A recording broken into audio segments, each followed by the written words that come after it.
The books that I've read that I love are, one book that's kind of an obscure book is Sam Walton's autobiography.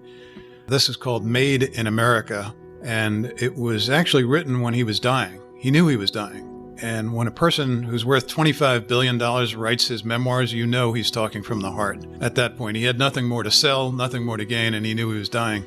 Highly recommend that book. He talks about the need for marketing. The whole thing about that Tower 45 experience that I told you about before was a quantity of marketing thing. Basically, we created a rule, which was the number of leads in was going to be equal to how much reach we were doing quantitatively. We were actually measuring it. So if we weren't hitting those 200-300 brokers enough, where leads weren't coming in, we just kept ramping it up and ramping it up and ramping it up. It's a quantity game.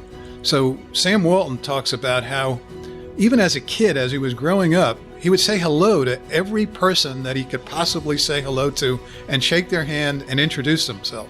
Now that sounds like such a silly, simple thing, right?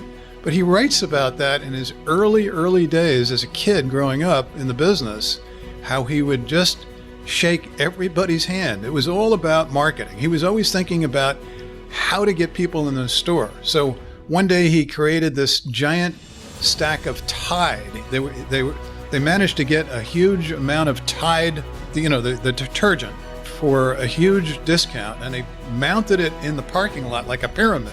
And they had this giant sign like, so many boxes for $1 or whatever it was at the time, and it was this huge hit. Massive amounts of people came into the store. Only one problem is the next day it rained. But the story was still valid. That was all about customer friendly. And his whole belief was, I don't care about the resume, and you read this in the book, I care about the customer friendly personality. So he would hire people who had people skills, and he valued that way above the resume. Because he always said, I can teach resume, but I can't teach people skills.